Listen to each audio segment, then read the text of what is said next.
The energy of this week is in connecting to the power of true surrender. It's honestly one of my favorite Kabbalistic concepts. It's deep and there's many, many layers to it. But specifically in this portion of the week, there's a concept discussed which is called Shmitah. And by the letter of the book, what Shmitah represents is an ordinance that farmers back in the day were set forth to grow their crops and plant and work the soil for 6 years. And then on the 7th year, they were ordered to effectively leave their land alone, to leave the soil alone, to not work or plant the soil. And mind you, this was these farmers' profession. It was their livelihood. It was their land. They were told, work it for 6 years, and then in the 7th year, you are not to plant anything, you're not to work the soil, you're not to do anything, you're to step away. And taking it even a step further, they were told that for the 6 years that you're working the soil, think of it as your land to own and to work and to grow from and to produce from. But in the 7th year, effectively the gates around your property must be open. It's not even your land in the 7th year. Anybody else is able to come and stay and take from that land. It's a crazy concept, but this was the order, and it's discussed in the portion of this week. And obviously, bringing that into a modern context is the purpose of why we're here. Maybe we can't relate exactly to the farmer of centuries past, millennia past, but what we can all relate to is this concept of Shmitah, of working as hard as we can towards something, giving it our all, whether it, by the way, is a profession, whether it's a relationship, right? Giving it everything that we have for a period. The Shmitah concept alludes to a 6-year period. But then in the 7th year, not only pulling away from this obsessive focus on growing the profession or growing the job or growing the relationship or growing the muscles in the body, but actually almost disassociating it from it completely, almost disavowing any ownership over that thing, that job, that relationship. This is the concept of Shmitah. And obviously that 7th year, Kabbalistically, represents a true, absolute, and unconditional surrender. So how do we make this practical in our lives? Because we live in a world where hustle culture dominates, social media, dominates the dialogue when it comes to our work, right? We have to be hustling all the time. It's all about outbound. It's all about how many cold calls can you bang out until you literally fall over from exhaustion, come back, sleep an hour or two, come back and do it all again the next day. 7 days on end, no breaks, right? This notion that we have to push constantly and that it's never enough. This notion of hustle culture, right? What the concept of Shmitah and the energy of this week brings to light is that there's actually a different way. There's actually a better way. A way that is designed to bring about lasting fulfillment, lasting blessings, to invite miracles into our lives. And by the way, spoiler alert, the 7th year where the farmers didn't touch the soil or plant seeds and just step back, not only did they have food and sustenance that came from what they had planted in the years prior in that 7th year, but when they started planting again in the 8th year, the fruits of those seeds, those crops, only came later, right? So they were able, by pausing, to actually sustain their livelihoods and well-being for a period of 2 years. And this was the prescription.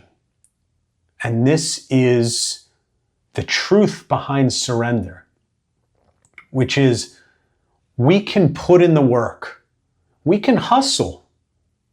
We're not here to say we're not meant to hustle. We're not meant to do the hard work. We're just here to put up our feet and relax. And it's for 6 years, we'll do a little bit of work and then we just put up our feet and relax and everything will be taken care of for us. That's not what we're saying here.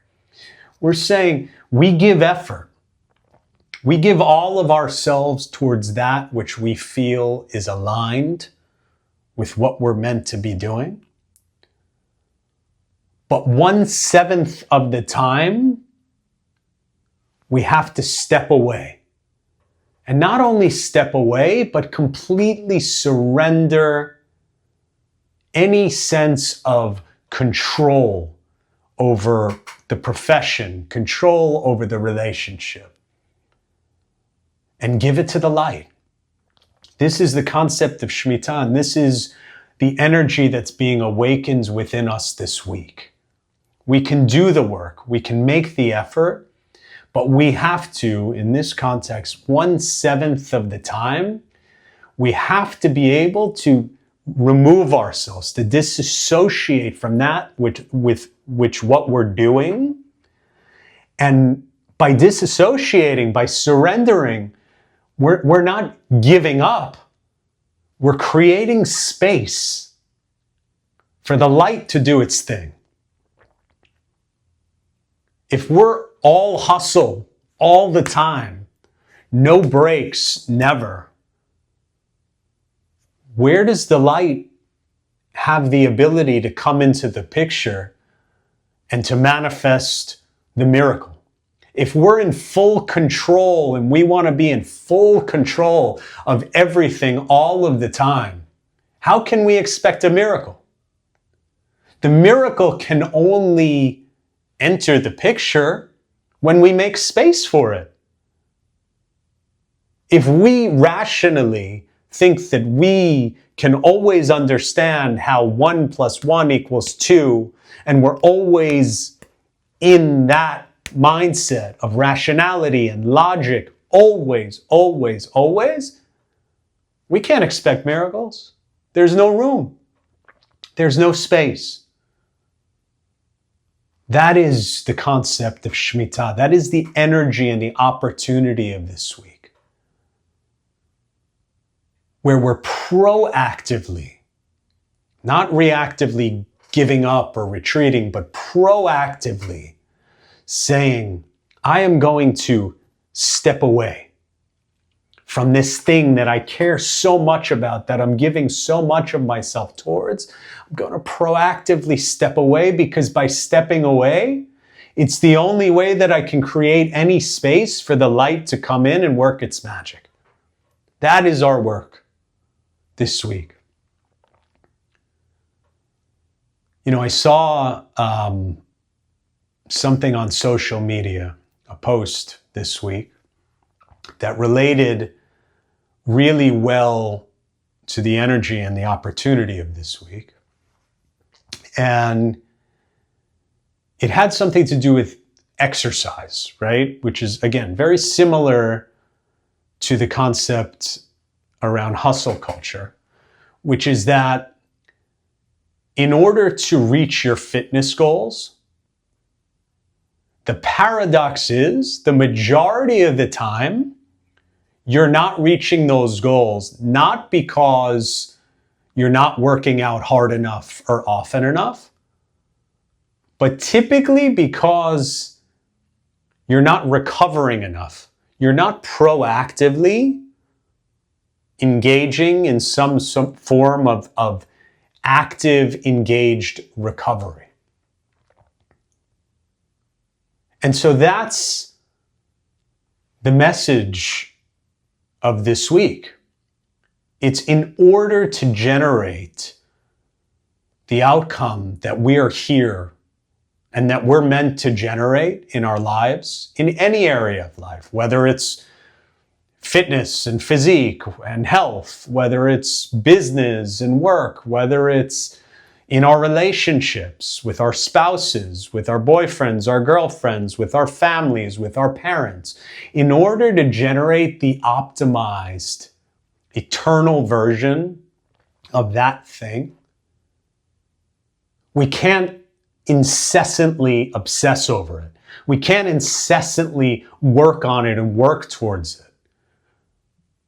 You know, as we're talking now, it reminds me of myself and this week, right? Working on a particular product wedge within one of my businesses, trying to figure it out. How do we position it accurately? Going back and forth with the AI, right? Back and forth for hours upon end, right?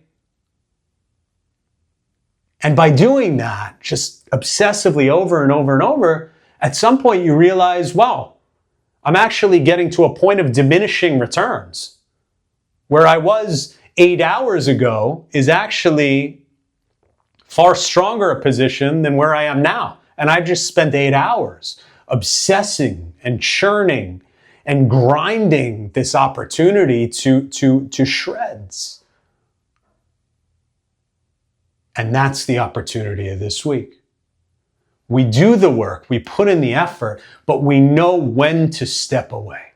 We know when to surrender. We know when we've done our part, and we could surrender control over that process to allow the light to come in, to do its part, to take us to a level that we had no idea we could even enter into. That is the energy of Shmitah.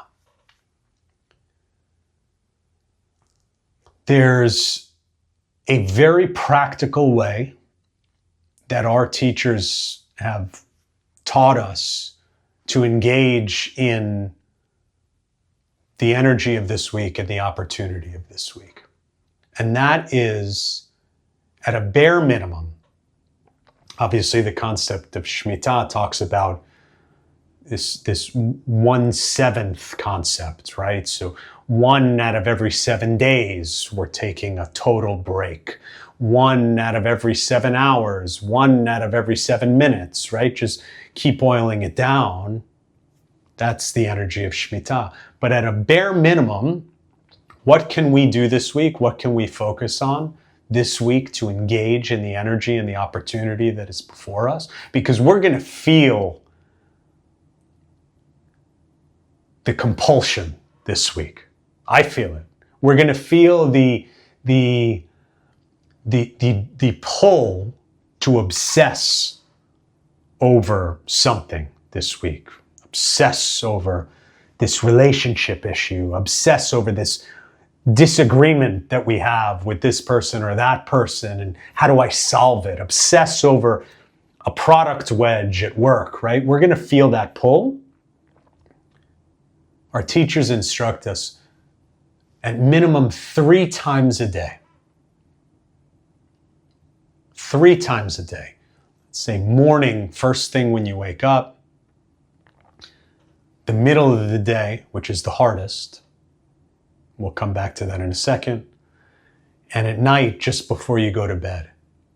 3 times a day, at least, make it a point to proactively step outside of the chaos of this physical world and all that's happening across all these various angles within our lives, and just surrender to the light. Consciously meditate on it. Speak to the light. Just give all of the chaos, just give it up. Give it up to the light. At least 3 times a day. And it's hardest in the middle of the day because we're already engaged in the chaos. We've probably got 5 things that we're in the middle of at work or with whatever we've got to take care of in the middle of the day. We've got people calling us, we've got meetings, we've got all this stuff happening.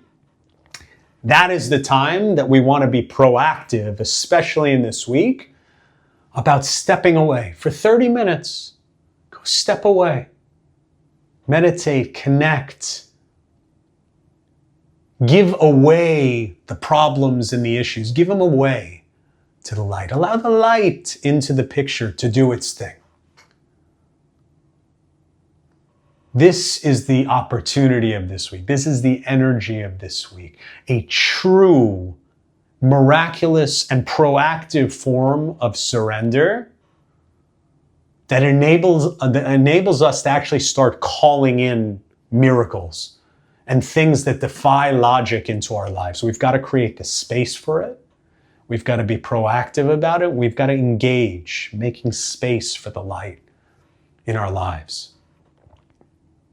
At least 3 times a day, more often if possible. That is the opportunity of this week, and I look forward to seeing you next week.